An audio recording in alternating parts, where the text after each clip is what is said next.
ကဲလူကြီးဘွားကိုရောက်လာတဲ့အခါကျွန်တော်တို့တွေဟာ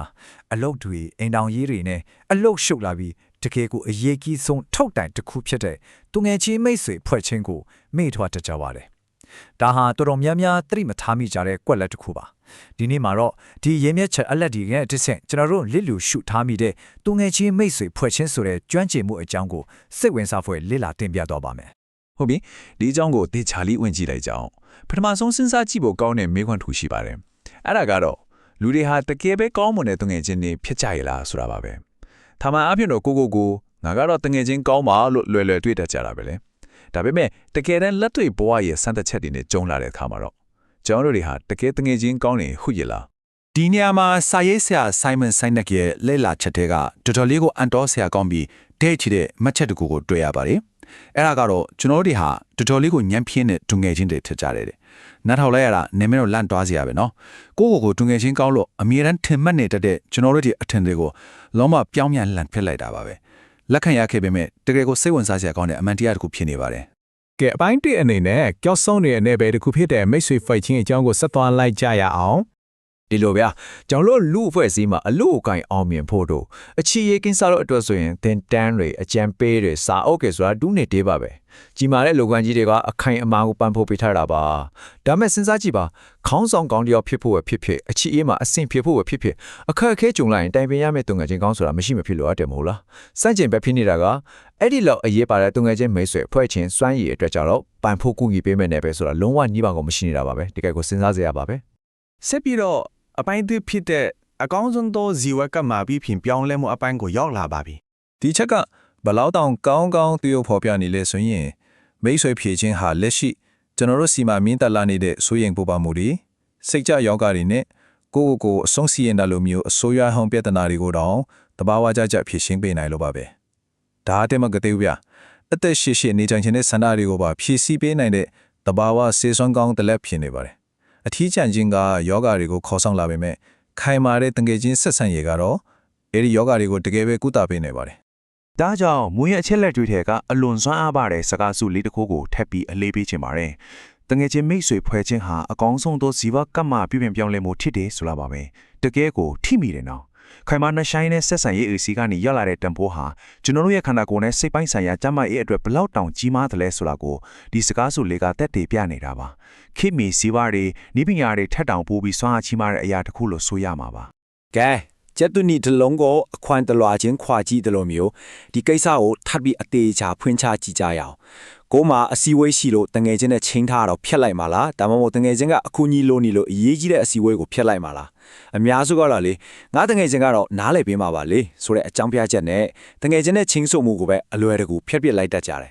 ဒါဟာနေစဉ်ဘဝမှာတငယ်ချင်းတန်ရောစင်ကိုဘလောက်တောင်ဦးစားပေးမှုနည်းနေလဲဆိုတာကိုဖော်ပြနေတယ်တကယ်အဆင်မပြေလာတဲ့အမှန်တရားပါပဲကျွန်တော်တို့ဟာအလွယ်တကူပဲတငယ်ချင်းတွေကိုဒုတိယနေရာမှာထားလိုက်တတ်ကြတယ်လေဒါဆိုရင်ဒီနေ့ဘလို့တွေဆက်ဖြစ်လာမလဲဆိုတာကြည့်လိုက်ကြရအောင်အပိုင်း3သူငယ်ချင်းဆက်ဆံရေးတွေဘာကြောင့်ပျက်စီးရတယ်လဲဆိုတာကိုတွားကြမယ်တခြားသောဘဝရဲ့ကတိကဝတ်တွေဖြစ်တဲ့အလုပ်တို့အိမ်တောင်ရေးတို့နဲ့ရှင်းလိုက်ရင်တငယ်ချင်းဆက်ဆံရေးတွေကတော်တော်လေးကိုပျက်စီးလွယ်တာတွေ့ရပါတယ်ပဋိပက္ခတွေကိုဖြေရှင်းတဲ့ပုံစံကွာခြားပုံကိုလေ့လာကြည့်ကြပါစို့အခြေရေးဒါမှမဟုတ်အိမ်တောင်ရေးမှာပြဿနာတက်ရင်လမ်းခွဲတာခွာချင်းတာကိုချက်ချင်းမလုပ်ပြစ်ပဲအကြံပေးပုံကိုယ်တွေစီသွားပြီးကူးစားကြပါတယ်အလုတ်ခွင်မှာပြဿနာတက်ရင်လည်းချက်ချင်းအလုတ်ထွက်တာမျိုးမလုပ်ပဲဆွေးနွေးတိုင်ပင်မှုတွေနဲ့အဖြေရှားကြပြန်ရောဒါပေမဲ့တငယ်ချင်းဆက်ဆံရေးမှာကြတော့ပြဿနာတစ်ခုငင်းခုန်မှုတစ်ခုလောက်ဖြစ်တာနဲ့ချက်ချင်းပဲအဆက်အသွယ်ဖြတ်ပစ်လိုက်တတ်ကြပါတယ်တေချာစင်လာကြည့်ရင်ဒါတကယ်ကိုယူတိမတန်တဲ့လို့ရတစ်ခုဖြစ်နေတာပေါ့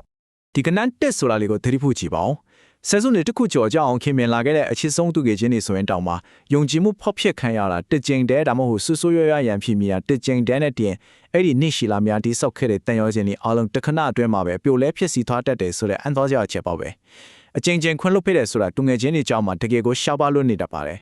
ဒါဆိုရင်ဒီမိကုံးလေးကိုခဏလောက်အချိန်ယူပြီးစဉ်းစားကြည့်ကြအောင်ဘာကြောင့်တငယ်ချင်းဆက်ဆံရေးအတွက်အကြံပေးကုထုံပညာရှင်တွေမရှိလာတာလဲအိမ်တောင်ရေးတို့စီးပွားရေးတို့အတွက်အကြံပေးတွေရှိပေမဲ့တငယ်ချင်းတွေကြကတင်းမောင်မှုတွေကိုဖြည့်ရှင်းပေးဖို့ကြတော့ပညာရှင်အဆင့်ပန့်ဖို့ကူညီမှုတွေလုံးဝမရှိနေတာကိုဒီမိကုံးကထီထီမီမီမောင်းထိုးပြနေပါတယ်ကျွန်တော်တို့ကတငယ်ချင်းတွေကြကပြဿနာကိုအလေးနဲ့ထားဖြည့်ရှင်းဖို့မလိုဘူးတို့ကိုထင်နေကြလို့ပါပဲဒီလိုဖြတ်ရတာကလူဖွဲ့အစည်းမှာအမြင့်တွက်နေတဲ့အလေးထားတစ်ခုကြောင့်လို့ဆိုရမှာပါ အဲ့ဒါကတော့အလုပ်ကိုင်းနဲ့အိမ်တော်ရင်းမှာဆိုရင်ကိုယ့်ရဲ့အကောင်းဆုံးစွမ်းဆောင်ရည်တွေကိုအမြဲတမ်းထုတ်တုံဖို့အမြဲတမ်းကြိုးစားနေဖို့တင်ကြခံထားရပေမဲ့တကယ်ချင်းဆက်ဆံရေးကိုတော့ဘာကြိုးစားအားထုတ်မှုမှလုပ်ဆရာမလို့ပဲအလိုလိုရနေတဲ့ຢာတစ်ခုလို့အထင်ရောက်နေကြတာပါပဲတကယ်ချင်းဆိုတာဘာပဲဖြစ်ဖြစ်နားလည်ပေးရမယ်သူလို့သတ်မှတ်ထားခြင်းကတကယ်ကိုမိုင်းရင်းတဲ့ယူဆချက်ကြီးဖြစ်နေပါတယ် ကဲအပိုင်းလေးအနေနဲ့အထိပ္ပယ်ရှိတဲ့ဆက်ဆံရေးတွေဘယ်လိုတိဆောက်ကြမလဲဆိုတာကိုပြောင်းပြီးလေ့လာကြည့်ကြရအောင် ဒီနေရာမှာကျွန်တော်တို့လူမှုအတိုင်းအဝိုင်းကိုပုံစံတက်နဲ့ပြန်လဲတတ်မှတ်ဖို့လိုအပ်လာပါပြီတကယ်ချင်းဆက်ဆံရေးတွေမှာအမျိုးအစားကွဲပြားမှုတွေရှိပါတယ်ဥပမာပျော်ရွှင်ရုံတက်ပေါင်းတဲ့အပေါ်ယံတငယ်ချင်းတွေရှိပါတယ်ရုပ်ရှင်တူတူကြည့်မယ်ကော်ဖီတူတူတောက်မယ်အထီးကျန်တာကိုရှောင်းလဲဝလောက်ပဲပေါင်းတဲ့သူတွေပေါ့ဒီလိုတငယ်ချင်းမျိုးရှိတာကောင်းမယ်တကယ်တမ်းဘွားရဲ့အခက်ခဲတွေနဲ့ရင်ဆိုင်ရခြင်းမှာတိုင်ပင်နိုင်တဲ့နက်ရှိုင်းမီအတိတ်ပဲပြေးသွားတဲ့ဆက်ဆံရေးမျိုးနဲ့တော့ဘလို့မှမတူနိုင်ပါဘူးဒီနှစ်ခုရဲ့ကွာခြားချက်ကိုတေချာနားလည်ဖို့နဲ့အတိတ်ပဲရှိတဲ့ဆက်ဆံရေးကိုတိဆောက်ဖို့တကယ်ကိုလိုအပ်ပါတယ် အချိန်ဆိုတာတိတ်ကိုအကန့်အသတ်ရှိတဲ့အရာပါဒီနေ့တော့မှလည်းအချိန်ကအကန့်အသတ်ချက်ရှိတယ်လို့လူဘဝတက်တန်းတလောက်မှလည်းအချိန်တွေကကန့်အသတ်ချက်ရှိနေပါတယ်ဒါကြောင့်အဲ့ဒီတန်ဖိုးကြီးမားပြီးအကန့်အသတ်ရှိနေတဲ့အချိန်တွေကိုဘလို့လူတွေနဲ့တူကုန်းဆုံးမလဲဆိုတာကိုတေချာစာပြန်လဲသုံးသပ်ဖို့အလွန်ပဲအရေးကြီးလာပါတယ်လူတိုင်းကိုအချိန်ပေးဖို့ဆိုတာမဖြစ်နိုင်တဲ့အတွက်ကိုယ့်အတွက်တကယ်ရေးပါတဲ့သူတွေကိုမမှန်ကန်ကန်ရေးချင်တယ်ဖို့လိုအပ်ပါတယ် ဒါဆိုရင်ဘလို့လူတွေနဲ့အချင်းဖြုံးတဲ့တယ်လေဒီမှာဆက်ဆံရေးတစ်ခုတိဆောက်ဖို့အတွက်အကောင်းဆုံးလမ်းညွှန်ပုံစံတွေရှိပါတယ်မိမိကိုတစ်ခုခုတင် जा ပေးနိုင်သူခွန်အားပေးနိုင်သူမိမိအောင်မြင်မှုတွေကိုအခုတို့အောင်ပွဲခံပေးနိုင်သူတွေနဲ့အချင်းကုန်ဆုံးတင်ပါတယ်ဒါပေမဲ့အရေးကြီးဆုံးမှာတော့မိမိအောင်မြင်တဲ့ချိန်မှာတော့ဘဝမှာအစင်မပြေလို့ပြိုလဲကျနေချိန်မှာအရှိကိုရှိတိုင်းလက်ခံနားလည်ပေးနိုင်တဲ့နေရာလက်တစ်ခုဖန်တီးပေးနိုင်သူတွေပဲဖြစ်ပါတယ်ဒါဟာအရေးကြီးဆုံးပါပဲ ဒါကြောင့်အရေးကြီးဆုံးအထူးကအချက်ကတော့မိတ်ဆွေဖွဲ့ခြင်းဆိုတာကျွမ်းကျင်မှုစွမ်းရည်တစ်ခုဖြစ်တယ်ဆိုတာပါပဲ။နှဆိုင်တဲ့ဆက်ဆံရေးတွေကိုထိန်းသိမ်းဖို့ဆိုတာသူ့လိုအလွယ်တကူဖြစ်လာတာမျိုးမဟုတ်ပါဘူး။တေချာရည်ရွယ်ချက်ရှိနဲ့စ조사အားထုတ်မှုနားလည်မှုပေးစွမ်းလိုက်မှုနဲ့စဉ်ဆက်မပြတ်တင်ယူမှုတွေလှုပ်ဆောင်မှရရှိနိုင်မယ့်အရာတစ်ခုဖြစ်ပါတယ်။ခေါင်းဆောင်မှုစွမ်းရည်ကိုတစ်ခုတက်ကတင်ယူလိုမျိုးပဲတုံငွေချင်းကောက်ဖြစ်ဖို့ကိုလည်းကျွန်တော်တို့တွေတင်ယူရမှာပါ။ နောက်ဆုံးအနေနဲ့ဒီမေခွန်းလေးတစ်ခုနဲ့ညီကုန်းချုပ်ချင်ပါတယ်လူတဦးချင်းစီဟာဒီတုငယ်ချင်းမိတ်ဆွေဖွဲ့ချင်းဆိုတဲ့ကျွမ်းကျင်မှုစွမ်းရည်ကိုလက်တွေ့ဘဝမှာတက်တက်ကြွကြွလေ့ကျင့်နေကြရဲ့လားဒီမိကုန်းလေးကနေတစ်ဆင့်မိမိတို့ရဲ့နေ့စဉ်ဘဝမှာတန်ဖိုးရှိတဲ့ဆက်ဆံရေးတွေအတွက်အချင်းနဲ့အားထုတ်မှုတွေကိုဘလော့အထိရင်းနှီးမြှုပ်နှံနေကြတဲ့စတာကိုပြန်လည်စမ်းစစ်ကြည့်ဖို့တိုက်တွန်းရင်းနဲ့ပဲဒီနေ့ရှင်းလင်းတင်ပြမှုကိုဆုံးသက်လိုက်ပါတယ်အားလုံးပဲကျေးဇူးတင်ပါတယ်